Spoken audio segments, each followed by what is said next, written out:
Բարև ձեզ սիրելի հայրենակիցներ, ավանդույթի համաձայն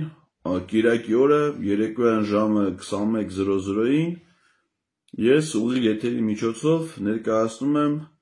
անցնող շաբաթվա գլխավոր իրադարձությունների ամփոփում և վերլուծություն։ Ավարտվում է 2025 թվականի 40-րդ շաբաթը սեպտեմբերի 29-ից հոկտեմբերի 5-ը ներառյալ։ Այսօր Հայաստանում տոների և հիշատակի օրերի մասին օրենքով երկու տոն է նշվում։ Մեկը դա ուսուցչի տոնն է, որը նշվում է այսօր, և այդ կապակցությամբ ես ուզում եմ շնորհավորել բոլոր այն ուսուցիչներին, ովքեր հավատարիմ են իրենց կոչմանը, իրենց առաքելությանը, ովքեր գիտակցելով իրենց առաքելությունը պատասխանատու կերպով մասնակցում են մեր մատաղ սերնդի դաստիարակման գործին։ Սա մեզ համար, ինձ համար նաև ընտանեկան տոն է, որովհետև իմ ծնողները ուսուցիչներ են եղել, մանկավարժներ, իմ քույրերից մեկն ունի մանկավարժական կրթություն, ես ինքս որպես դասախոս նույնպես ներգրաված եմ եղել գիտամանկավարժական գործունեության մեջ, կինս է մանկավարժ մասնագիտությամբ, այնպես որ մեզ համար սա նաև որոշակի իմաստով ընտանեկան տոն է, բայց ես ուզում եմ շնորհավորել բոլոր ուսուցիչներին։ Իհարկե, ասում ենք բոլոր, նրանց, ովքեր որ գիտակցված են մոտենում իրենց առաքելությանը, այն ուսուցիչները, ովքեր այցելում են Աննա Հակոբյանի տգետների դպրոցին, հարկադրաբար, ստիպողաբար, այն ուսուցիչները, ովքեր դեռևս քարոզում են նիկոլական, թշնամական գաղափարները դպրոցում, այս տոնը նրանց չի վերաբերում։ Նրանք մանկուրտներ են, նրանք շատ վտանգավոր մարդիկ են մեր հասարակության մեջ, այս տոնը վերաբերում է այն ուսուցիչներին, ովքեր առաքելություն ունեն երիտասարդ սերնդի դաստիարակության, նրանց մեջ հայրենասիրական զգացողությունների դաստիարակության, նրանց գիտելիքների փոխանցման գործում։ Իդեպ ասեմ, որ այսօր ուսուցչի օրվա կապակցությամբ Հայաստանի վարչապետ Նիկոլ Փաշինյանը շնորհավորական ուղերձ չի հղել և չի շնորհավորել ուսուցիչներին։ Սևանում նա հեծանիվ է քշել, մեկ օր առաջ իր կնոջ համար խորոված է պատրաստել, բայց այսօր որևէ տոնական միջոցառման, նաև ուսուցիչների օրվան նվիրված չի մասնակցել։ Սա խորտ երևույթ է, որովհետև մինչև ադրբեջանա-թուրքական հեղափոխություն ուսուցիչները պատշաճ գնահատված են եղել և վարչապետի մակարդակով պաշտոնական միջոցառումների մասնակից են եղել։ Իդեպ ասեմ, որ այսօր նաև 2021 թվականից Հայաստանում նշվում է մեկ այլ կարևոր օր, դա ազգային փոքրամասնությունների օրն է։ Այդ օրը մեր տոնացույցում, տոների հիշատակի մասին օրենքում հայտնվել է 2021 թվականից, այսինքն ադրբեջանա-թուրքական հեղափոխությունից հետո, բայց այսօր ոչ մի պաշտոնյա, ոչ հանրապետության նախագահը, ոչ վարչապետը, ոչ ազգային ժողովի նախագահը որևէ ուղերձ, որևէ շնորհավորանք չեն հղել ազգային փոքրամասնություններին, ովքեր ապրում են մեր հասարակության մեջ, ովքեր մեր երկրի քաղաքացիներն են, ովքեր որ իրենց ազգային, մշակութային, լեզվական, կրոնական առանձնահատկություններով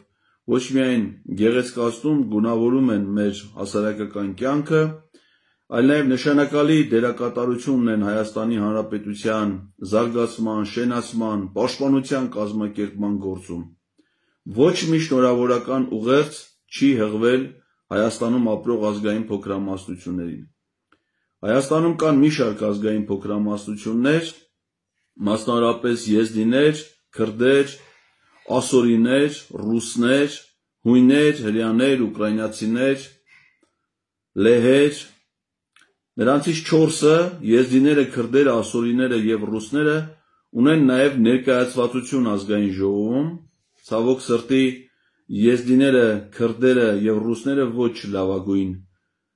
գործիչների կողմով, որովհետև նրանք ընդգրկված են քաղաքացիական պայմանագիր խմբակցության համամասնական ցուցակով այդպես են ընտրվել падգամավոր, այսինքն այդ հրաշալի եզդի ժողովրդին խորհրդանում ներկայացնում է անփառունակ տխրահռչակ Ռուստամ Բաքոյանը, որը ուղղակի խայտառակում է այդ հրաշալի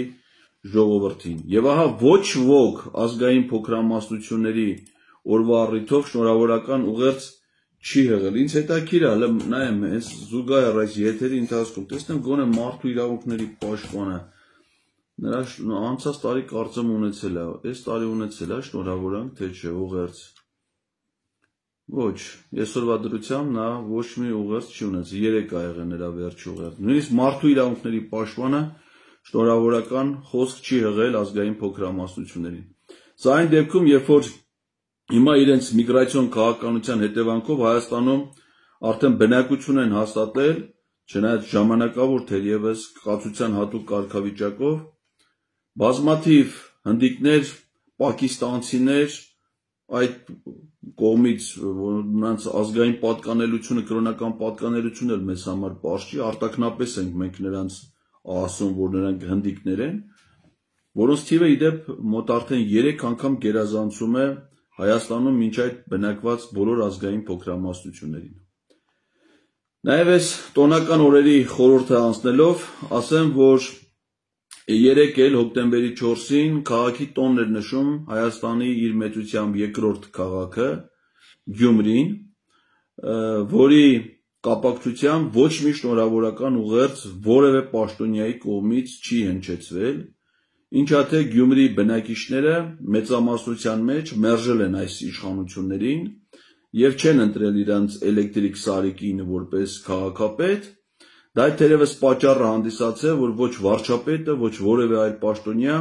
չի շնորհավորել Գյումրի քաղաքին, քաղաքի օրվա կապակցությամբ, քաղաք, որը իր մշակութային առանձնահատկություններով ունի յուրահատկություն, որպես իր ավանդույթներով Հայաստանի արևելյան մասի մեր արևելյան Հայաստանի ամենահին քաղաքներից մեկն է, շատ կոլորիտային ավանդույթներով ամեն իմաստով, հրաշալի բնակիչներով, մեր ժողովրդի բազմաթիվ արժեքավոր զավակներ, որոնք մեզ համար հպարտություն են, հատկապես արվեստի, մշակույթի, սպորտի բնագավառում մեր հիմնական ուրեմն ակնառու գործիչները մի զգալի մասը գյումրեցիներ են, թատրոնի, կինոյի, գեղանկարչության, սպորտի տարբեր տեսակների, հատկապես ըմբշամարտի, ծանրամարտի ավանդույթներով, բռնցքամարտի, բայց այդ քաղաքի բնակիչներին որևէ մեկը չի շնորհավորել։ Մենք սիրով շնորհավորում ենք մեր սիրելի գյումրեցիներին եւ այդ հրաշալի քաղաքին, որը նաեւ մինչև ադրբեջանա-թուրքական հեղափոխությունը կատարված ներդրումների շնորհիվ նաեւ շատ գեղեցկացել էր հատկապես քաղաքի կենտրոնական մասը եւ դարձել գրավիչ զբոսաշրջության իմաստով, իսկ այն ինչ որ արել այս իշխանությունը, դա քաղաքի տոնին նախորդող օրը Հայաստանյաց առաքելական Սուրբ եկեղեցու Շիրակի թեմի առաջնորդ Միքայել Սրբազանի հանիրավի ուրեմն մեղադրական վճռի կայացումն ու հրապարակումն էր, այսինքն այս իշխանությունների շնորհավորական ուղերձը քաղաքի տոնի կապակցությամբ իրենց հոգևոր առաջնորդի մեղադրական վճիռն էր, դատապարտելով նրան հանիրավի կերպով 2 տարվա ազատազրկման։ Գանք շաբաթվա իրադարձություններին։ Ուրեմն Նիկոլ Փաշինյանը նախորդ շաբաթվանից դեռ սկսած մի անտրամաբանական շրջագայությունների շքերթի մեջ է, Երևանից Մոսկվա մասնակցելու ատոմային համաժողովի, որտեղ պետությունների ղեկավարներից ներկա են եղել միայն Ռուսաստանի նախագահն ու Բելարուսի նախագահը, Մոսկվայից մեկնել է Նյու Յորք մասնակցելու ՄԱԿ-ի գլխավոր ասամբլեայի նիստին, երբ որ արդեն հիմնական պատվիրակությունները հեռացել էին, եւ ելույթ է ունեցել մի հատ կիսադատարկ դահլիճում,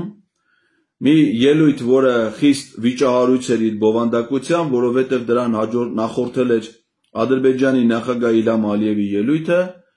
որտեղ նա Հայաստանին իր ելույթում 11 անգամ որակել էր որպես ագրեսոր օկուպանտ եւ դրանով հստակ արտահայտել, որ ինքը Հայաստանի հետ բարեկամություն, խաղաղություն հաստատելու որևէ մտադրություն չունի, այլ հակառակը դեռ նոր է սկսում ՄԱԿ-ի այդ բարձր ամբիոնից, որտեղ յուրաքանչյուր պետության ղեկավար իր ուղերձն է հղում ամբողջ աշխարհին, այդ ամբիոնից ոչ թե խոսում է Հայաստանի հետ բարեկամության, համագործակցության իր մտադրության մասին, այլ Հայաստանին 11 անգամ անվանում է ագրեսոր եւ օկուպանտ։ Դրա հետ միասին Իլհամ Ալիևը խոսել էր իր տերմիններով, հղում անելով Վաշինգտոնի օգոստոսի 8-ի փաստաթղթերին, որոնք Նիկոլ Փաշինյանը եւ խմբակը փորձում են ներկայացնել իբրև խաղաղության ձեռքբերում, նա նշել էր, որ դա ընդամենը միջանցք է, Զանգեզուրի միջանցք, Ադրբեջանի հիմնական մասը Նախիջևանին կապելու համար։ Ընդ որում նա իր խոսքում բացարձակապես ոչ մի բառ չի խոսել Հայաստանի սահմանները բացելու, Հայաստանին տրանսպորտային ենթակառուցվածքների հասանելիություն ապահովելու եւ համագործակցելու մասին։ Այսինքն հստակ նշել է, որ Վաշինգտոնում ստորագրված փաստաթուղթը ընդամենը մեղրին Ադրբեջանին հանձնելու մասին փաստաթուղթ է եղել։ Եվ Նիկոլ Փաշինյանը փորձեց Ադրբեջանի նախագահից պարզաբանումներ պահանջել Զանգեզուրի միջանցք եզրույթի օգտագործման վերաբերյալ։ Իհարկե իրեն ոչ ոք ոչ մի պարզաբանում չի ներկայացրել, ոչ էլ կներկայացնի, ոչ էլ իրեն որևէ մեկը, որը քարտեզ է ցույց տվել Հայաստանի վերաբերյալ, որը ինքը խնդրել էր Ադրբեջանի նախագահից, նույն այդ ՄԱԿ-ի գլխավոր ասամբլեայի ամբիոնից դեռևս 2022 թվականի սեպտեմբերի 22-ին։ Հիշում եք, չէ՞, որ նա այդ ժամանակ ասում էր, թող Ադրբեջանի նախագահը ցույց տա այն քարտեզը, որը ինքը համարում է Հայաստան, բայց Ադրբեջանի նախագահը այդպես էլ ոչ մի քարտեզ նրան ցույց չի տվել։ Նյու Յորքից Նիկոլ Փաշինյանը անմիջապես ուղևորվում է Ստրասբուրգ եւ այնտեղ արժանանում է բարձր մակարդակի ընդունելության, իսկապես նրան ընդունել են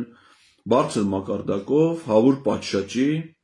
ինչը որ վկայում է եվրոպական արժեքային համակարգի խորը ճգնաժամի մասին եւ Եվրոպայի խորհրդի որպես կազմակերպության արդեն կարող ենք ասել գաղափարաքաղաքական տապալման մասին։ Ինչի համար եմ ասում, որովհետեւ Նիկոլ Փաշինյանին ընդունել է Եվրոպայի խորհրդի գլխավոր քարտուղարը, Եվրոպայի խորհրդի խորհրդարանական վեհաժողովի նախագահը, Եվրոպայի խորհրդի մարդու իրավունքների եվրոպական դատարանի նախագահը, մարդու իրավունքների հանձնակատարը Եվրոպայի, նա ելույթ է ունեցել խորհրդարանական վեհաժողովում, այսինքն սրանք վկայում են բարձր մակարդակի պատշաճ ընդունելության մասին։ Իսկ հարցը առաջանում, ում են Եվրոպայի խորհրդում նման պատիվներով եւ հարգանքով ընդունելության արժանացնում։ Մի պետության ղեկավարի, իդեմս Հայաստանի Հանրապետության, որը Եվրոպայի խորհրդին անդամակցել է 2001 թվականի հունվարի 25-ին, այսինքն ոչ թե Նիկոլ Փաշինյանի պաշտոնավարման շրջանում, այլ դեռևս Ռոբերտ Քոչարյանի նախագահության շրջանում, եւ անդամակցել է Հայաստանը Ադրբեջանի հետ միաժամանակ նույն օրը, նույն որոշմամբ, պայմանով, այսինքն այդ երկու երկրները Եվրոպայի խորհրդին անդամակցել են միաժամանակ նախապայմանով։ Նախապայմանը եղել է այն, որ նրանք Լեռնային Ղարաբաղի խնդրի կարգավորման հարցում պետք է գտնեն խաղաղ լուծումներ։ Այսինքն միայն խաղաղությամբ պետք է լուծեն կոնֆլիկտը։ Դա նախապայման է եղել։ Այսինքն եթե այդ նախապայմանը խախտվի, պետք է այդ երկու երկրներն էլ դուրս հրավիրվեին Եվրոպայի խորհրդից։ Ընդ որում մի կազմակերպություն, որի արժեքային հիմքում 3 հիմնարար հենասյուներն են. մարդու իրավունքների պաշտպանություն,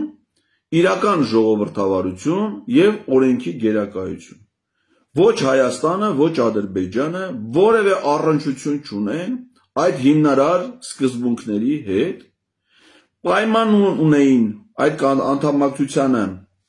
կազմակերպության անդամակցելու իրենց կոնֆլիկտը Լեռնային Ղարաբաղի հարցում լուծել միայն խաղաղ բանակցություններով, հարգելով միջազգային ընդունված ձևաչափը, այն է Մինսկի խումբը, Եվ ինչ են անում այս երկու պետությունները, իրար հետ համաձայնությամբ գալով Նիկոլ Փաշինյանն ու Իլհամ Ալիևը, երկու հետամնաց բռնապետեր, հրահրում են պատերազմ,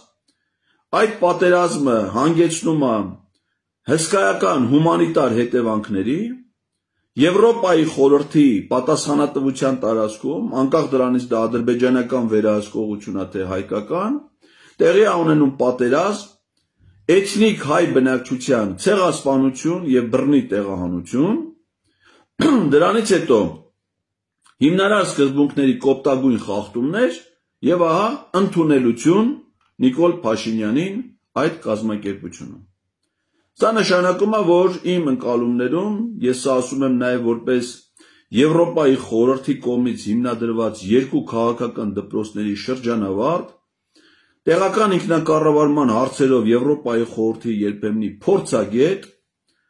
իմ ընկալումներում Եվրոպայի խորհուրդը քաղաքական իմաստով դադարեցրել է իր գործունեությունը եւ ես չգիտեմ թե որքանով է նպատակահարմար մեր երկրի հետագա անդամակցությունը այլևս այդ կազմակերպությանը։ Իդեպ ասեմ, որ Նիկոլ Փաշինյանի Ստրասբուրգ կատարած այցելությանը նրան չի ուղեկցել արտաքին գործերի նախարար Արարատ Միրզոյանը, ինչը որ չափազանց տարօրինակ է, նաև ինստիտուցիոնալ իմաստով, որովհետև Եվրոպայի խորհրդի կառավարման բարձրագույն մարմինը նախարարների կոմիտեն է, որի կազմում ընդգրկված են արտաքին գործերի նախարարները։ Եվ Հայաստանի արտաքին գործերի նախարարը չի ուղեկցում վարչապետին Եվրոպայի խորհուրդ կատարած պաշտոնական այցելության ընթացքում։ Դրա փոխարեն նա գնում է Վարշավա մասնակցելու մի ոչ մեծ հեղինակություն ունեցող անվտանգային համաժողովի կոնֆերանսի, որը կազմակերպել է Վարշավայում մասնավոր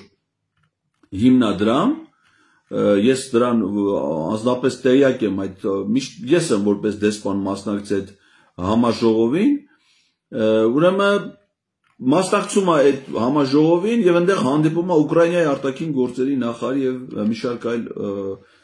ոչ էական պաշտոնյաների հետ։ Դրան հիմա ես կանդրադառնամ։ Մի խոսքով սա Նիկոլ Փաշինյանի այցելությունն էր Ստրասբուրգ։ Ստրասբուրգից Երևան գալուց հետո հաջորդ օրը Նիկոլ Փաշինյանը մեկնում է Կոպենհագեն մասնակցելու եվրոպական ուրեմն համայնքի քաղաքական համայնքի 7-րդ գագաթաժողովին, սա ոչ պաշտոնական միջոցառում է, որը կազմակերպվում է ոչ թե ինչ-որ մի կազմակերպության ձևաչափով, այլ անհասկանալի, այսինքն նշ չի, որ միայն Եվրոպական միության անդամ երկրներն են դրան մասնակցում, անունը դրել են Եվրոպական քաղաքական համայնքի 7-րդ ընդհանուր գագաթաժողով։ Այս գագաթաժողովները, սիրելի հայրենակիցներ, ստեղծվել են ռուս-ուկրաինական հակամարտությունից հետո, այսինքն առաջին անգամ այս եվրոպական երկրների ղեկավարները սկսել են պարբերաբար հանդիպել ռուս-ուկրաինական պատերազմից հետո եւ հիմնական քննարկման թեմաները դրանք եվրոպական երկրների եւ իրանց դաշնակից երկրների, այդ թվում կազմակերպությունների, դրան պարբերաբար մասնակցում է ՆԱՏՕ-ի գլխավոր քարտուղարը, Եվրամիության տարբեր բարձրաստիճան պաշտոնատար անձինք եւ այլն, եւ հիմնական նպատակը արևմտյան պետությունների կոնսոլիդացված ջանքերն են, քննարկումների առանցքը ուղղված Ռուսաստանին, այսինքն ինքը իր բնույթով հակառուսական քաղաքական միջոցառում է եւ դրան մասնակցությունը մի երկրի, որը Ռուսաստանին իրեն բարեկամ է համարում, դա խիստ տարօրինակ է։ Օրինակ ԱՊԱ անդամ երկրներից այդ գագաթաժողովերին միշտ մասնակցում է մենակ Հայաստանն ու Ադրբեջանը, ԱՊԱ անդամ ուրիշ ոչ մի երկիր դրան չի մասնակցում։ ՀԱՊԿ անդամ ոչ մի երկրի ներկայացուցիչ դրան չի մասնակցում։ Այս տարի օգոստոսին Նիկոլ Փաշինյանը գնացել էր մասնակցելու Շանհայի համագործակցության կազմակերպության գագաթաժողովին։ Բացի Էրդողանից, իրենից ու Ալիևից,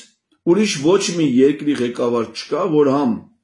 Շանհայի համագործակցության կազմակերպություն գնա, համ եվրոպական քաղաքական համայնքի համաժողովին։ Այսինքն սրանք եւ այնտեղ են իրանց գցում եւ այնտեղ։ Իրենք իրեքով Փաշինյան, Ալիև, Էրդողան։ Իդեպ ասեմ, որ այս ձևաչափումը, որ ստորագրվել է, հայ ժողովրդի համար պատմական ողբերգական փաստաթղթերից մեկը, խոսքը վերաբերվում է 2022 թվականի հոկտեմբերի 6-ի Պրահայի հայտարարությանը, որով առաջին անգամ Նիկոլ Փաշինյանը Արցախը ճանաչեց Ադրբեջանի կազմում, այսինքն մեզ համար ողբերգական իրադարձությունները նույնպես տեղի են ունենում այս համաժողովի շրջանակներում։ Եվ ինչն է հետաքրքիր, որ այս համաժողովի անդամ երկրները որոշել են, որ հաջորդ նմանատիպ ձևաչափով հանդիպումը 8-րդ համաժողովը 2026 թվականի մայիսին տեղի է ունենալու Երևանում։ Ինչ է սա նշանակում, որ 2026 թվականի հունիսին նախատեսվում է խորհրդարանական ընտրություններ, մայիսին լինելու է նախընտրական քարոզարշավի շրջանը եւ եվրոպական երկրները, դրանց առաջնորդները հատուկ որոշել են գան Հայաստան իրենց քաղաքական աջակցությունը ըստ էության հայտնելու Նիկոլ Փաշինյանին, իրենց այցելությամբ մասնակցել նրա քարոզարշավին, օգնել նրան, ցույց տալու, որ նա ունի միջազգային հեղինակություն եւ այլն, եւ չի բացառվում նաեւ, որ այդ առիթով Հայաստան այցելի նաեւ Ադրբեջանի նախագահ Իլհամ Ալիևը եւ Թուրքիայի նախագահ Ռեջեփ Թայիփ Էրդողանը։ Իհարկե իրանք միշտ չի որ բոլոր համաժողովներին մասնակցել են, օրինակ 23 թվին Գրանադայի համաժողովին Իլհամ Ալիևն ու Էրդողանը չեն մասնակցել։ Նրանք կարող են նաեւ չգալ, բայց եվրոպական երկրները այս ձևով աջակցում են ըստ էության Նիկոլ Փաշինյանին իր հակառուսական եւ պրո-թուրքական, պրո-ադրբեջանական քաղաքականության հարցում, այսինքն դու արա ամեն ինչ Ռուսաստանի դեմ, արա ամեն ինչ Թուրքիայի եւ Ադրբեջանի օգտին, դե Ադրբեջանը Թուրքիայի պրոքսի պետություն է, իսկ Թուրքիան դաշնակից, ուզում եմ հիշեցնել, որ Թուրքիան այս տարածաշրջանում միակ երկիրն է, որը ոչ միայն ՆԱՏՕ-ի անդամ է, այլ նաեւ Եվրամիության ասոցիացված անդամ եւ Եվրամիության մաքսային միության անդամ։ Հետեւաբար եվրոպական երկրների համար գլխավոր դաշնակիցը Թուրքիան է, եւ եթե Հայաստանը իր շահերի հաշվին ամեն ինչ անում է իօգուտ Թուրքիայի եւ իդեմ Ռուսաստանի եւ Իրանի, ապա նա այդ քաղաքական աջակցությունը ստանում է նաեւ եվրոպական երկրներից։ Նիկոլ Փաշինյանը այդ Կոպենհագենում նախ անցել է իր հերթական խայտառակության դրսևորումներին, խոսքը վերաբերում է այդ հեծանվավարությանը, որը որ երկար ժամանակ չէր անում, այսինքն ոչ Չինաստանում էր հեծանիվ քշե, ոչ Մոսկվայում, ոչ Նյու Յորքում, բայց Կոպենհագենում նորից որոշեց հեծանիվ քշի, եւ նա մի շարք երկկողմ հանդիպումներ է ունեցել։ Այդ երկկողմ հանդիպումներից են Ֆրանսիայի նախագահի հետ, Մոնտենեգրոյի նախագահի հետ, Եվրոպայի խորհրդանի նախագահի հետ եւ Եվրոպական խորհրդի նախագահ Անտոնիո Կոշտայի եւ Եվրոպական հանձնաժողովի նախագահ Ուրսուլա ֆոն դեր Լայենի հետ։ Հանդիպանը ներկա եղել նաեւ Կայա Կալասը, որը պաշտոնական, ուրեմն արձանագրության մեջ չգիտես ինչի չի հիշատակվում։ Իդեպ ասեմ, Հայաստան Եվրամիության համագործակցության ընթացքում ոչ մի էական ձեռքբերում Հայաստանը չունի, ոչ վիզայի ազատականացում է իրականացվել, ոչ ֆինանսական աջակցություն է տրամադրվում Հայաստանին։ 2023 թվականի Նիկոլ Փաշինյանի ստորագրած փաստաթղթից հետո խոսք էր գնում Հայաստանին գոնե 10 միլիոն դոլար արժողության մի հատ վրան տրամադրելու մասին, խոսքը վերաբերում էր զինվորական, ուրեմն բժշկական մի վրանին, որը պետք է հագեցած լիներ նաև բժշկական սարքավորումներով ու պարագաներով 10 միլիոն դոլար արժեքով։ Բայց այդ օգնությունն էլ Հայաստանին չի տրամադրվել, որովհետև Հունգարիան միշտ վետո է կիրառում Հայաստանին տրամադրվող օգնության վերաբերյալ։ Հունգարիան էլ հիմա ղեկավարում է նույն Վիկտոր Օրբանը, որը որ Ռամիլ Սաֆարովին արտահանձնել է Ադրբեջանին եւ վերջերս այցելություն է ունեցել նաեւ Ադրբեջան, այցի ընթացքում եղել է նաեւ օկուպացված Արցախում։ Ուրեմն Նիկոլ Փաշինյանի հետ կարճատև շփումներ չասեմ, տպավորիչ էր նաեւ այն, որ Ալբանիայի վարչապետն էր ծաղրում Հայաստանին ըստ էության, պայմանավորված Թրամփի հերթական սխալ արտահայտության հետ, որ Թրամփը Հայաստանի մասին ինչքան այդ օգոստոսի 8-ից խոսում է, բանավոր խոսքում, հələ ոչ մի անգամ Հայաստան չի ասել, միշտ ասում է Ալբանիա կամ Նիկոլ Փաշինյանը Իլհամ Ալիևին ազգաններով ընդհանրապես չի հիշում, եւ 3 անգամ ասել է, որ Ալբանիայի եւ Ադրբեջանի, Ալբանիայի եւ Կամբոջայի, Ալբանիայի եւ Ադրբեջանի այտենց մեջ խաղաղություն է ինքը հաստատել, եւ Ալբանիայի նախագահը ծաղրում էր, Ֆրանսիայի նախագահին ասում է, բա ինչ չէ շնորհավորում, որ մենք Ադրբեջանի հետ համագործակցություն խաղաղություն ենք հաստատել։ Իդեպ շատ նվաստացուցիչ է նաեւ Ֆրանսիայի նախագահի կեցվածքը, երբ որ Իլհամ Ալիևը նրան պարզապես վերջին շրջանում ծաղրում էր եւ վիրավորում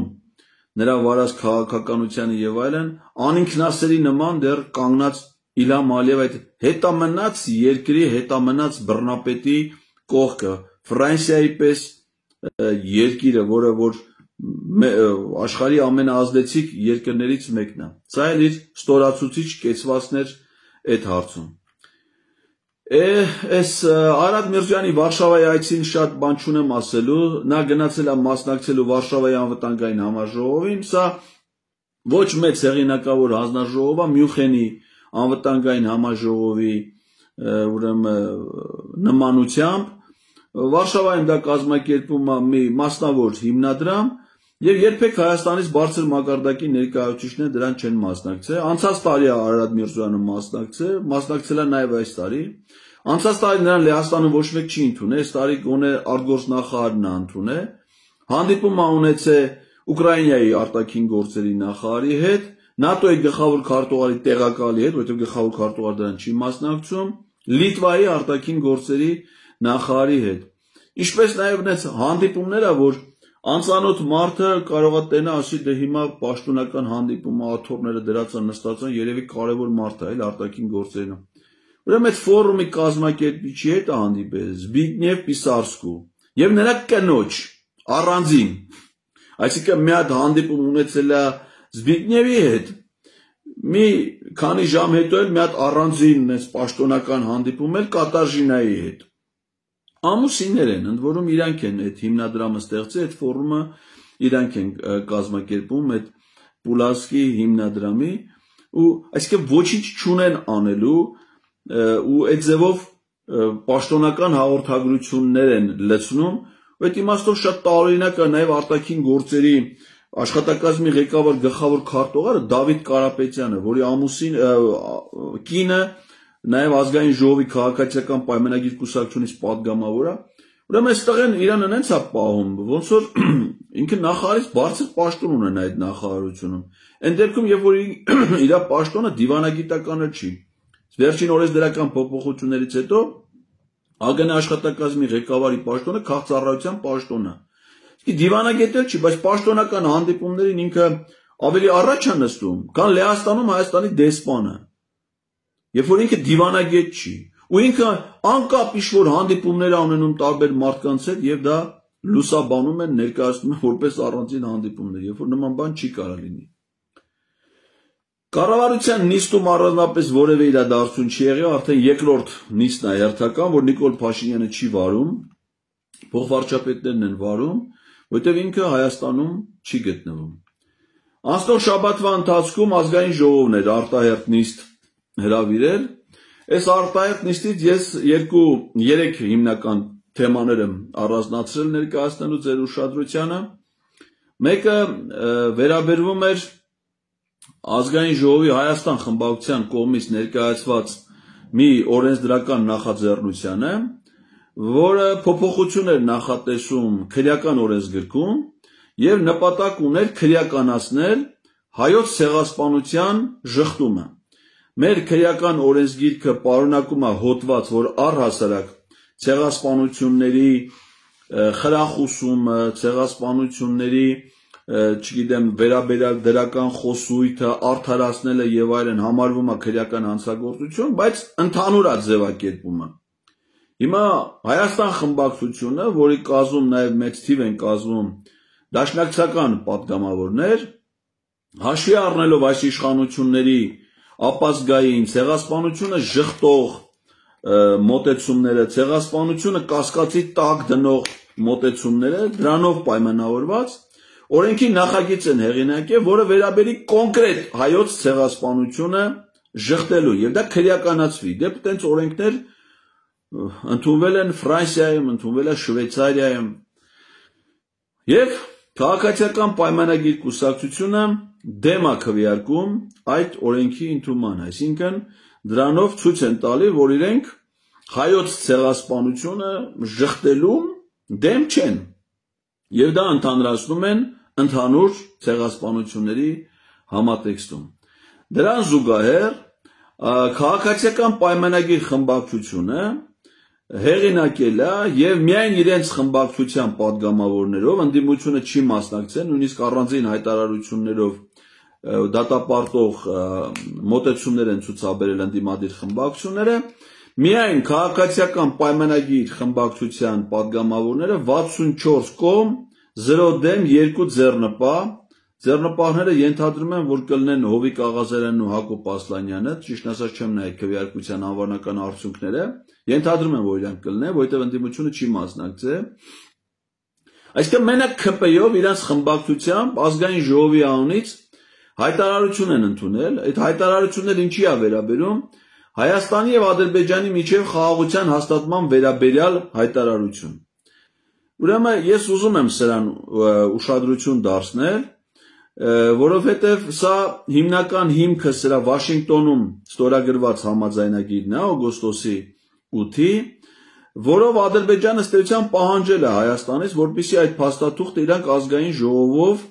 այտենց մի վավերացման process անցկացնեն, որովհետև դա այնպիսի միջազգային պայմանագիր չի, որը անցնի վավերացման գործընթաց, Սահմանադրական դատարանով, ազգային ժողովով պաշտոնապես վավերացվի, որովհետև եթե դա արվի, նույնը պետք է արվեր նաև Ադրբեջանում։ Ու ստիպել են, որ սրանք ասեն, նաև ստեղ անեն, որ չստացվի, որ միայն Նիկոլ Փաշինյանն է ստորագրված համաձայնագրերի կողմը, ինքն է ստորագրել, այլ նաև երկրի պարլամենտն է դա արել, օրենքի ուժ հաղորդեն դրան։ Ինչի է սա կարևոր, որովհետև սրան զուգահեռ նմանատիպ հայտարարություն Ադրբեջանի Մելի Մեջլիսը չի ընդունել։ Այսինքն ըստ էության Ալիևը ստիպել ասել է, որ դու տար Վաշինգտոնյան փաստաթղթերը քո խորհրդանով էլ անցկացրու, վավերացման իմաստ հաղորդի դրան։ Իդեպ ուզում եմ հիշեցնել ձեզ սիրելի հայրենակիցներ, որ Մեհեր Գրիգորյանի եւ Շահին Մուստաֆաևի ստորագրած այդ հայ-ադրբեջանական սահմանային հանձնաժողովների կանոնակարգը Ադրբեջանում չի վավերացվել։ Հիշում եք, չէ՞, որ Հայաստանում վավերացվեց, Սահմանադրական դատարանը այդ վավերացման կապակցությամբ մեկնաբանություններ տվեց անկախության հռչակագրին, ինչին քննադատելու համար էլ ինձ հիմա դատում են, ինձ ներկայացված մեղադրանքը դրան է վերաբերում, իդեպ հաջորդ դատական նիստը հենց հոկտեմբերի 10-ին է, հաջորդ շաբաթ-ուրբաթ օրը, այդ թեմայով Ադրբեջանում վավերացման գործընթաց ընդհանրապես չի անցել։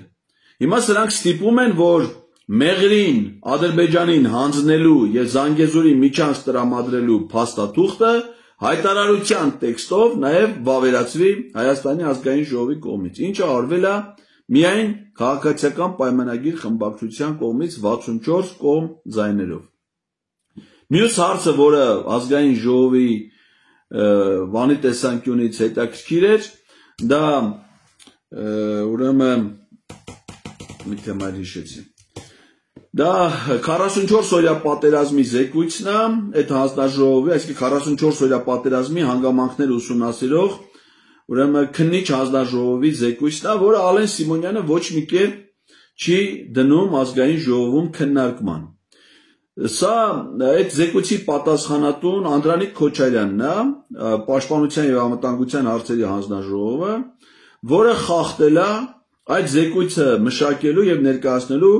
օրենքով սահմանված բոլոր ժամկետները։ Ազգային ժողովում, երբ որ քննիչ հանձնաժողովներ են ստեղծվում, ըստ կանոնակարգի 6 ամսվա ժամկետում հանձնաժողովը պետք է կազմի իր զեկույցը եւ ներկայացնի ազգային ժողովի քննարկմանը։ Անդրանիկ Քոչյանը 6 ամսում դա չի արել,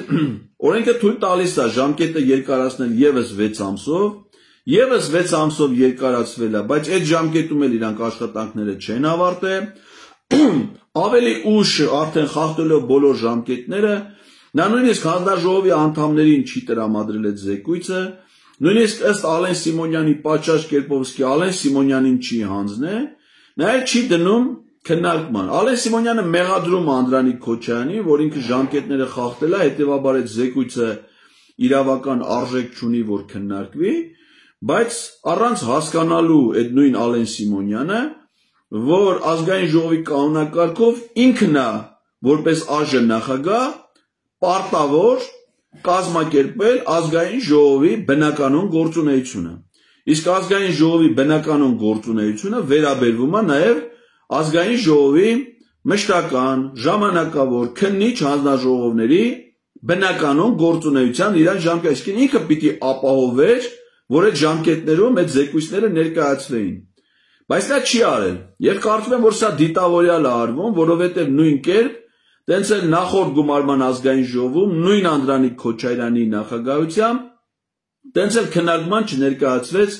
ապրիլյան քառօրյա պատերազմի հանգամանքները ուսումնասիրող քննիչ հանձնաժողովի զեկույցը, երբ որ այդ հանձնաժողովում ում ասես հրավիրեցին, Սերժ Սարգսյանը ներկայացավ, Բակո Սահակյանը ներկայացավ, Սեյրան Օհանյանը ներկայացավ, պարզաբանումներ, ու տենց էլ այդ հանձնաժողովի զեկույցը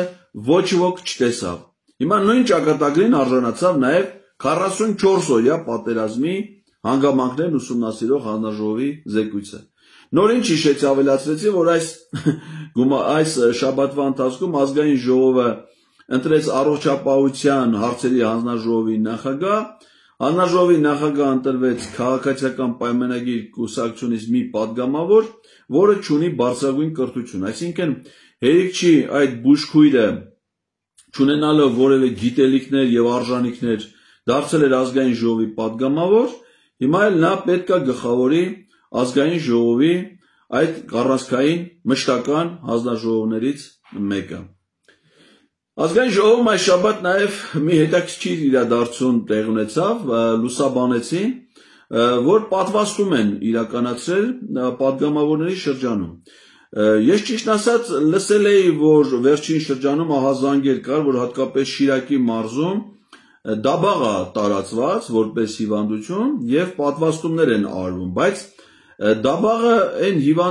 հիվանդությունն է, որ միայն խոշոր եղջերավոր անասուններին է վերաբերում։ Հետևաբար падգամավորներին չէին կարող դաբաղի դեմ պատվաստումներ իրականացնել այդ տարածված հիվանդության պայմաններում։ Հետո որ կարդացի հաղորդագրությունը, համոզվեցի, որ դա դաբաղի դեմ չի։ Դեպ ես տեսա, որ այնտեղ նաև պատվաստվում է քաղաքացիական պայմանագիր խմբակցության падգամավոր խմբակցության քարտուղար Արթուր Հովհաննիսյանը, մտածեցի, որ նրան պատվաստելու անհրաժեշտությունը կարող է կատաղության դեմ պատվաստում, որտեղ նա վերջին շրջանում նաև ահագին, մշտապես շատ ագրեսիվ պահվածք է դրսևորում վերջին շրջանում Թաքուի Թովմասյանի դեմ, մտածեցի, որ կարող է նաև այդպես հանգստացնող դեղեր են ներարկում, բայց պարզվեց չէ, սեզոնային գրիպի համար է պատվաստումները, ու նայում եմ լուսանկարներին, միայն քաղաքացիական պայմանագիր խմբակցության падգամավորներն են պատվաստում, այսինքն հարց առաջանում էլի, նախ ինչի իրանց աշխատավայրում, եթե հիվանդություն ունեք կամ այտենց վարակվում եք մեկը մյուսից եւ այլն, պատվաստման տեղը պոլիկլինիկաներն են, այսինքն ամեն падգամավոր կամ ազգային ժողովի աշխատակից պետք է գնա իրան սպասարկող պոլիկլինիկա, այդ պոլիկլինիկայում պատվաստվի։ Ով է տեսել մարդուն բերեն առողջապահական ծառայությունը մատուցել աշխատավայրում, այսինքն ազգային ժողովը խո հիվանդանոց չի, այդպես որելի ասենք օրինակ ազգային ժողովում դեպք ա եղել, որ падգամավորը մահացել է, իսկ դիահերձում ազգային ժողովում չեն արել, տարել է դիահերձանում են։ Բայց հիմա եթե ասենք թե падգամավորը հիվանդ է, դրա բուժումը ինչի է ազգային ժողովում արվում, այլ ոչ թե կլինիկայում, պոլիկլինիկայում։ Շատ տարօրինակ է։ Ու ինչն է տարօրինակ նաև թե ունեք ազգային ժողովի աշխատակիցներ են բան, դա ոնց որ ստիպել էլի մարդուն բան, ու նկարներ տարածել է սա։ Օրենքով արգելված է նման բաներ հրապարակել է, որովհետև դա բժշկական գաղտնիք է, այսինքն մարդը ինչ հիվանդություն ունի, այդ հիվանդության դեմ ինչ բուժում է ստանում, դա անհատական տեղեկությունը, օրենքով պաշտպանված տեղեկությունը առավել եւս բժշկական գաղ։ Հիմա ասենք մեր ինչին էր պետք իմանայինք, որ ենթադրենք Հայկ Կոնջորյանը կամ Արթուր Հովանեսյանը հիվանդ են։ Ու հիվանդ են հերիք չի, մի հատ էլ պատվաստում են ստահասկը, եթե նման բժշկական միջամտություն արվում է, դա պետք է մարդկանց պարագայում դա պիտի գաղտնի պահվի։ Ասենք օրինակ, եթե հիմա որևէ անասնապահական ֆերմայում հրավիրեն զոոտեխնիկ, անասնաբույժ եւ ինքը այդ հորթերին, կովերին, ցուլերին պատվաստվի կամ ասենք արհեստական բեղմնավորում անի, դա նորմալ անասնապահական միջամտություն է։ Կարան նաեւ նկարեն ցույց տան, որ ասենք այդ ֆերմայում բոլոր անասունները պատվաստված են, առողջ են, եւ նույնիսկ կարա որպես գովազդ ծառայի, որ իրանց ֆերմայում բոլոր անասունները պատվաստված, բայց ազգային ժողովի պարագայում դա ոչ միայն պետք է, նաեւ չի կարելի, բայց այդտեղ լուսաբանել են այդ ամեն ինչը եւ պիտի ասենք, որ իրենք այդ բուժումը ստացել են։ Սեզոնային գրիպ, դեպ ասեմ, որպեսզի ես դաբաղի մասին նոր խոսեցի, որպեսզի թյուրիմացություն չառաջանա, դաբաղ միայն խոշոր եղջերավոր անասունների շրջանում է։ Իրանցը սեզոնային գրիպ է։ Ուրեմն մեր հաջորդ ռուբրիկան, որ մենք միշտ պահում ենք այս շաբաթվա ամփոփման մեջ, դա քրեաիրավական ուրեմն ընթացքն է, այս իմաստով ամենամեծ հասարակական ցնցում առաջացած տեղեկությունը, որ մենք ստացանք, մեզ համար, բոլորիս համար, մեր ողջ հասարակության համար նվաստացուցիչ եւ խայտառակ, դա Շիրակի Հայաստանյաց Առաքելական Սուրբ Եկեղեցու Շիրակի թեմի առաջնորդ, բարձրագույն հոգևոր խորհրդի անդամ, արքեպիսկոպոս Միքայել Աչապահյանի, մեր սիրելի սրբազանի դեմ կայացված վերջնական դատավճիռն էր, որով Երևան քաղաքի ընդհանուր իրավասության դատարանը նրան դատապարտեց 2 տարվա ազատազրկման։ Չասեմ, թե ինչքան հանիրավի է այդ ամբողջ process-ը, որովհետև Միքայել Սրբազանը դատապարտվեց մի արտահայտության համար, որը նա հնչեցրել է 2023 թվականին, 23 թվականի իր հնչեցրած արտահայտությունը իրավական ոչ մի գնահատականի չի արժանացել դրանից հետո, 24 թվականին Դանիել Իոնիսյանը ինքն է հաղորդում տվել դատախազությանը հանցագործության մասին, հենց այդ արտահայտության, այդ հարցազրույցի վերաբերյալ դատախազությունը գրավոր պատասխանել է, որ Միքայել Սրբազանի հայտարարությունները իրենց մեջ հանցանք չեն պարունակում եւ հիմք չեն հանդիսանում քրեական վարույթ նախաձեռնելու համար, 25 թվականին եկեղեցու դեմ այս արշավի շրջանակներում ոչ միայն նրան մեղադրանք առաջադրվում, այլ խայտառակ կերպով մայրաթոռի տարածք իրավապահների ներխուժումով նա ձերբակալվում է, կալանքն է կիրառվում որպես խափանման միջոց, նախաքննություն ավարտից հետո խափանման միջոց չի վերանայվում,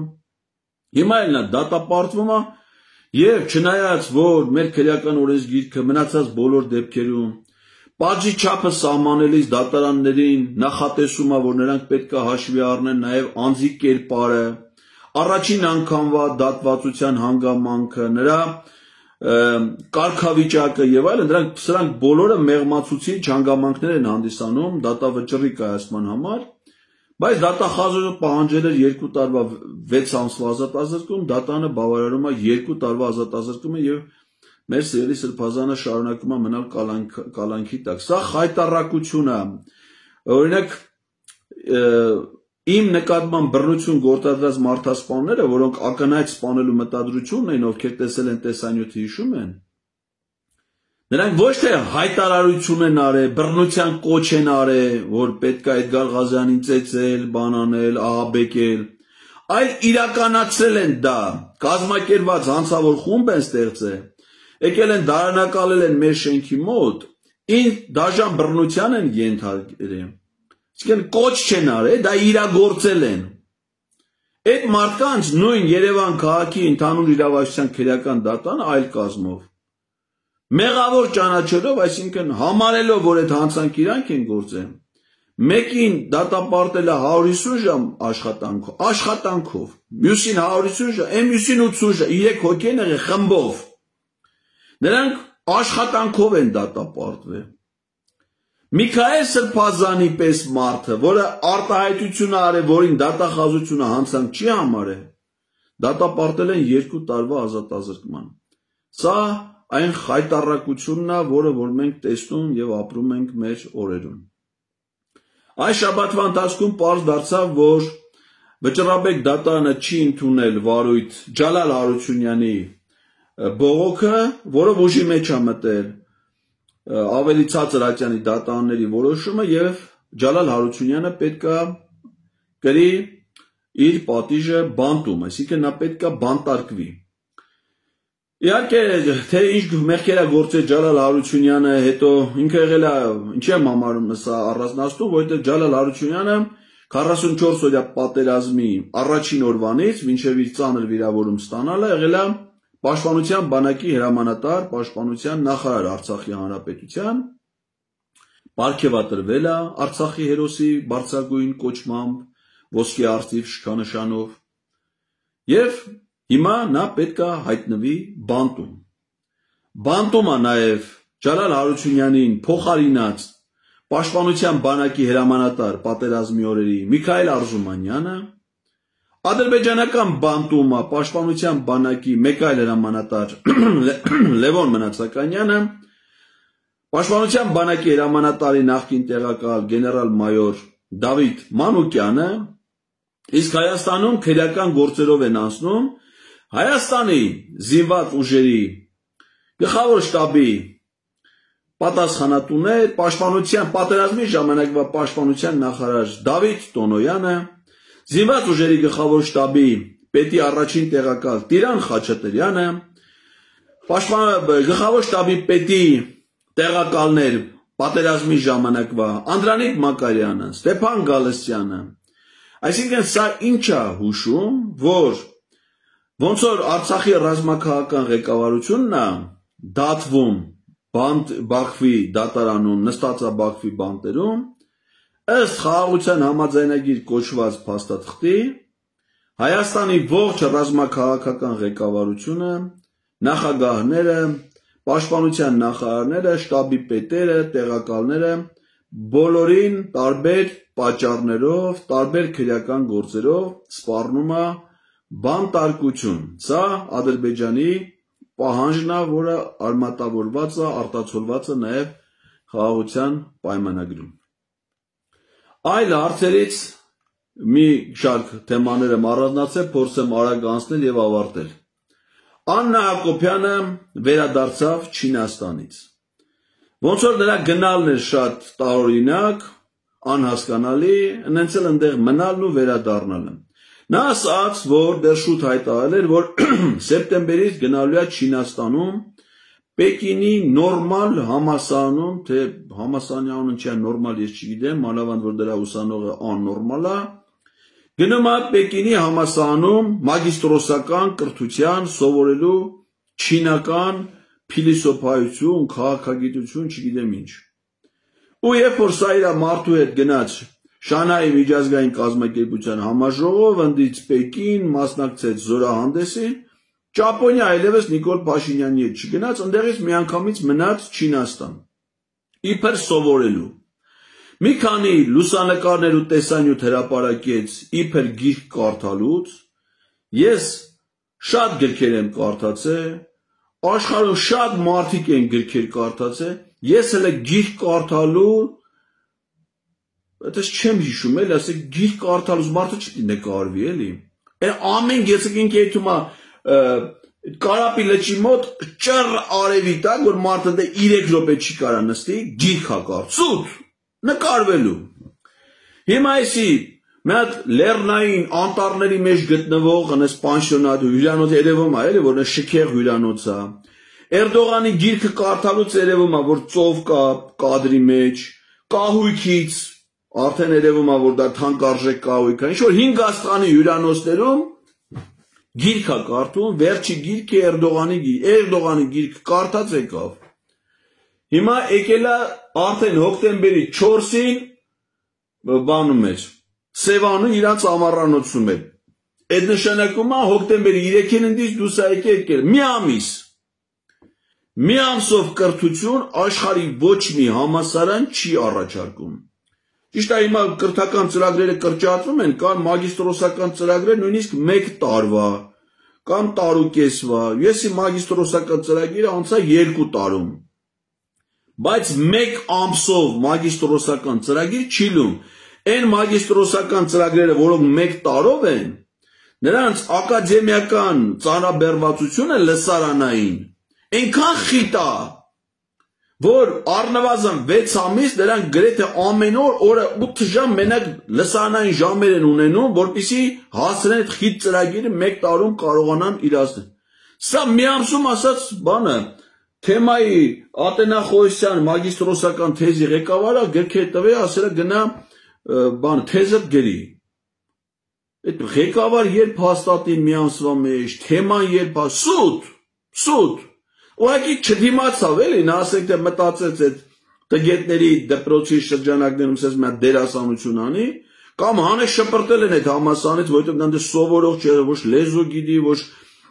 ձեր գիտի, նա ինչ կրթություն ստացողը էր, ինքը իր ժամանակին ստե քսոսա փորձ արել ինչ որ Հայաստանում էլ ամերիկյան համալսարանում սովորի շուտ, մինչև հանեց շպրտել են, ասա հասկացել են, ինքն ինքը չի կարացել, ինքը ո՞նց կարա ակադեմիական կուրս հաղթահարի, բացառված բանը նասկի Հայաստանում մասնավոր համալսարան չի կարա սովորի։ Դրանի տեսքից երևում է, վերից երևում է, դրա նա գիտելիք ստացողը, նա դաս սովորողը, նա գիրք կարդացողը։ Հանեց շպրտել են, ու եկե Նիկոլ Փայոն Աննան եկել է խորոված ենք անում, ասես մե սոված ամբողջ ժողովուրդը խանութները մտնում է ապրանքների գները հասել է եսիմուր։ Թանկությունը ամեն Էտապի, այսինքն ամեն անգամ մի հատ մտերային խանութ ես մտնում, մի ապրանքի գինը նույնը չի, ոնց որ նախորդ անգամ։ Այս երկիրը այս վիճակում իրանք Աննայի այցի կապակցված ժողովուրդ ասում մտնում եք մենք ձեզ ոնց ենք սովածության մատնե, թանկ գցել ես ինֆլյացիայի ճիրանների մեջ, դուք ասում ուրախացեք, որ մենք Աննայի գալու պատվին, Աննային ինչա թե վռնդել են համալսարանից, մենք խորոված ենք ուտում, Սևանի կառավարական համազգեն, Երևանի կառավարական համառանոցից դրանք եթե մի ուրիշ տեղ են գնում, դա Սևանի կառավարական համառանոցն է։ Վերջի գիրքն էլ Էրդողանի գիրքը, որ ինքը կարդացել է Էրդողանի գրած գիրքը, թե թրքասիրություն են ցուցաբերում։ Ուրեմն Սրա այդ հանքարդյունաբերական այդ բան համաժողովներին չանդրադառնամ, դրանք ստեղծուակի կարևորը մի բան, որ հանքարդյունաբերությունը բերել են նորից առաջին պլան, այն դեպքում երբ որ խոստանում էին 18 թվին, որ մետաղական հանքարդյունաբերության սահմանափակումներ են լինելու Հայաստանում էկոլոգիական խնդիրները հաշվի առնելով։ Հիմա արդեն Ամուսարի բաժնետոմսերի մի մասն են խլել այդ ընկերությունից ու Գնել Սանոսյանին էլ բարձր աշխատավարձով նշանակել են կառավարության ներկայացուցիչ Ամուսարը շահագործող Լիդիան Արմենիա ընկերությունում։ Ես էլ եմ այդ հարցում եմ անելու իմանամ, թե սա ինչքան աշխատավարձ է, այդ մոտս գրեմ էլի։ Ինչքան աշխատավարձ է ընդեղից ստանում եւ այդ փողը ով է տալի։ Ես վստահ եմ, որ դա դրել են ընկերության վրա, այդ ընկերության տնօրենին այդտեղ ճաշկերու չկա իմ քայլի հիմնադրամի, որ չմասնակցի Փողերը առնում են, վստահ են, որ այդ իմ քայլը հիմնադրամի անանուն դոնորների մեջ էլ կլինի Լիդիան Արմենիան, ու հիմա էլ հանքարդյունաբերության համաժողովներ են կազմակերպում, ունդ է հիմարություններ, դուք ասում եք, տուֆի հիշատակը պիտի հարգենք, հավերժացնենք, տուֆը չի գնացել, հիմարությունների շարք, էլի, կամ գնացել է IT ոլորտի ներկայացուցիչների առաջ նստել, այս դրանց վրա էլ եմ զարմանում, էլի, IT ոլորտը համարվում է ինտելեկտուալ մարդկանց, ժամանակակից մարդկանց Այս հիմարությունները դուրս է տալիս սրանք էլ համաձայն ասում IT-ին չի կարա զարգանա, եթե կապուչինո չլինել, այսինքն առանց կոֆեի, ապարատի IT ոլորտ գոյություն չունի, որովհետև IT-շնիկը պիտի անպայման ապարատի կոֆե խմի։ Դրանք էլ նստած լսում են, հարցեր են տալի բան, ինժեներակ մի հատ շենք են սարքել, քաղաք, անունը դրել մի հատ ջրվեժում մի հատ շենք են սարքել Անը դել են ինժիներական քաղաք, մի հատ շենք է, ձեռ են առնում էլի մարդկանց, ու այդ մարդիկ էլ ովքեր են դեն նստած, իրանք թույլ են տալի, որ իրանք ձեռ, կարան ըլեն էթան, չէ, ասենք IT ոլորտի մասնավոր ընկերությանը, դրա համար վարչապետը որն է, ոչ փողն է դրանից, ոչ պետականն է, ոչ բանա, չէ, Կարա, բայց իրանք նստած լսում են։ Այստեղ է մեր հասարակության դեգրադացիայի որոշակի դրսևորումները, որ իրանք իրանց արժեքը չգիտեն մարդիկ։ Ուրեմն շաբաթվա ընթացքում Արսեն Թորոսյանը գնացել է Բելգրադում մասնակցել է կանանց խնդիրների վերաբերյալ միակ համաժողովի, որտեղ միակ տղամարդիկն է եղել։ Այսինքն նկարները, որ նայում ես այդ համաժողովի, սաղ կնիկ է, մենակ ինքն է, մթոն տղամարդ։ Ու այդ համաժողովի շրջանակներում հանդիպում է ունեցել Թուրքիայի ուրեմն ընտանիքի եւ սոցիալական ծառայությունների նախարար Մահինուր Օզդեմիր Գյոկտաշի հետ։ Արսեն Թորոսյանը Իրանը նայում ես թշվառ, տեսքից էլ անգեզ, այս դաշտից ոնց որ հիվանդություն լինի, հա, չգիտեմ, Գորիսում ասում են լոբին պիտի տներ ջրի մեջ արդեն ոնց որ, դրա վիճակը վիճակ չի։ Ուրեմն Հայաստանը Թուրքիայի հետ դիվանագիտական հարաբերություններ չունի։ Դա նշանակում է, որ հայ-թուրքական փոխհամագործակցություն ոլորտային գործնականում չի կարա գոյություն ունենա, այսինքն եթե պետությունների միջև հարաբերություններ հաստատված չեն, հնարավոր չի, որ պետության մի նախարարություն համագործակցի մի ուրիշ նախարարության հետ։ Մտել նայել եմ աշխատանքի եւ սոցիալական հարցերի նախարարության պաշտոնական կայքը։ Այդ նախարարությունը ըստ էության միջազգային համագործակցություն չունի ու գործնականում չի կարա ունենա, որովհետեւ ասենք այդ նախարարության պատասխանատվության ոլորտն են սոցիալական խնդիրները, աղքատության ընտանեկան նպաստի տրամադրումը, զբաղվածության խնդիրները, կենսաթոշակային խնդիր, այսինքն հարցեր, որոնք ներքին կյանքին են վերաբերում։ Հիմա Հայաստանի եւ Թուրքիայի սոցիալ նախարարները ինչ հարցեր պիտի առհասարակ իրար հետ ունենանք, դες բան չկա։ Իրան միակ նպատակն է, որ այդ թուրք նախարարի հետ դրոշները դնի, նստի Թուրքիայի դրոշի հետ նկարվի։ Ուրիշ որևէ բովանդակություն չկա ու չի կարա։ Գնացել է համաժողովի, բացի Թուրքիայի նախարարից, ուրիշ երկրների կենիկ նախարարներ են ընդել են։ Ոչ մեկի հետ չի հանդիպել, մենակ իրանց հյուրընկալ երկրի նախարարի հետ հանդիպել ու Թուրքիայի։ Ուրիշ ոչ մի հանդիպում ինքը չի ունեցել։ Մեր թուրքագետներն էլ ներկայացրեցին, որ այդ աղջիկը, այդ Գյոկտաշը Բելգիայում ապրել, մինչև Թուրքիա գնալը, նույնիսկ Բելգիայի խորհրդարանի անդամ ա եղել,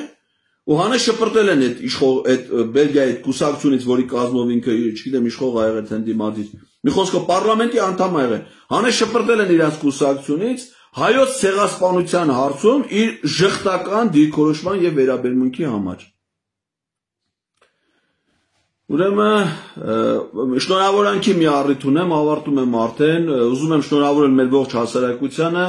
որովհետև սեպտեմբերի 30-ին Հայաստանում է գտնվել Ռուանդայի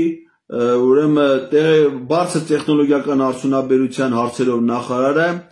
Իվ Իռադուկունդան եւ նա համագործակցություն է հաստատել Մխիթար Հայրապետյանի հետ։ Սրտան շնորհավորում եմ մեր ողջ ժողովրդին, որ այլևս Ռուանդայի հետ Հայաստանը ունի բարձր տեխնոլոգիական արդյունաբերության ոլորտում համագործակցություն։ Իհարկե Ռուանդայի ժողովրդին եմ շնորհավորում, բայց դժվար է Ռուանդայից հիմա այս եթերը լսեն, եթե լսողների մեջ մարդիկ կա, դե հայերը շատ կապված են Ռուանդայից։ Ամենքս էլ մի ձևով մեր մեկը կրթության, մեկը առողջապահության, մեկը туриզմով Ռուանդայի հետ մեր կապերը շատ մեծ են։ Եթե լսողների մեջ կան մարդիկ, որոնք ունեն Ռուանդայից ընկերներ, բարեկամներ, գործընկերներ, խնդրում եմ իմ շնորհավորանքը նաև փոխանցեք Ռուանդայի ժողովրդին, որ իրանց նախարարը Մխիթար Հայրապետյանի հետ հանդիպել է եւ համագործակցել են։ Մի կարևոր բան էլ ասեմ եւ ավարտեմ, Հայաստան այցելել ԱՄՆ մաքսային եւ սահմանային պաշտպանության ծառայության մի հանձնաժողով սեպտեմբերի 29-ից հոկտեմբերի 11-ը նրանք գտնվելու են Հայաստանում։ Սրա մասին քիչ է խոսվել, քիչ է լուսաբանվել, վստահ եմ, որ սա Զանգեզուրի միջանցքն է, այսինքն այդ թրիփի ճանապարհը մաքսային եւ սահմանապահ հարցերի հանձնարար, այսինքն այս մարդիկ են, որոնք ապահովելու են ադրբեջանական երկաթուղու շահագործումը, բեռների փոխանցում, այսինքն Զանգեզուրի միջանցքը ադրբեջանական տերմիններով ասած,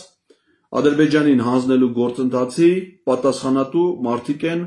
որոնք ժամանել են Հայաստան։ Այսքանը թերևս այս շաբաթվա իրադարձություններից տեղեկացնեմ, որ Ազգային ժողովում քաղաքացիների ընդունելությունը վախենում էին հրապարակել, միշտ ամսվա վերջին էին ասում հաջորդ ամսվա ընդունելությունը եւ փալնելու։ Այս ամսվա ընդունելությունը դրել են տեղեկությունը դրել են հոկտեմբերի 3-ին, հոկտեմբերի 3-ին դրել են ուրբաթ օրը իրիկուն, որ երկուշաբթի օրը առավոտ ընդունելություն կա։ Ես իհարկե գրանցվել եմ երկուշաբթի օրվանից գրեթե ամեն օր եկող շաբաթ ընդունելություն կա, գնալու եմ։ Այս թողարկումից անմիջապես հետո կարող եք նայել 168-ում տեսագրություն կա Մամիկոն Աստանյանի հետ, Սաթիկ Սեյրանյանի հեղինակային դասեր հաղորդաշարին, ես էլ եմ հյուր, անմիջապես կարող եք հիմա 168-ի YouTube-յան ալիքով նայել այդ հաղորդումը, իսկ վաղը 168-ում կա շատ հետաքրքիր թեմատիկ զրույց, արդեն տեսագրվել է, կոչվում է Փարաքարի առեղծվածը, մանրամասն ներկայացրել եմ Փարաքար համայնքում 2021 թվականից դրանից առաջ տեղի ունեցած բոլոր քաղաքական գործընթացները մանրամասներով, ամսաթվերով, որոնք իմ խորին համոզմամբ հանգեցրել են այն ողբերգությանը, որին մենք ականատես եղանք սեպտեմբերի վերջին Փարաքար համայնքի ղեկավարի գնդակահարությանը։ Եկող շաբաթ կլինի նաև ոնց որ ամեն շաբաթ Ղազարյան versus Ղազարյանի թողարկումներ, երկու ճակատ ոդքասթ 168-ում, ամբասադոր ոդքասթ հայկական երկրորդ հեռուստաալիքում եւ նաև այլ հարցազրույցներ, իսկ մենք այս ձևաչափով կրկին կհանդիպենք արդեն հաջորդ կիրակի օրը հոկտեմբերի 12-ին երեկոյան ժամը 21-ին Facebook-յան ուղիղ եթերում։ Շնորհակալ եմ ուշադրության համար, լավ եղեք։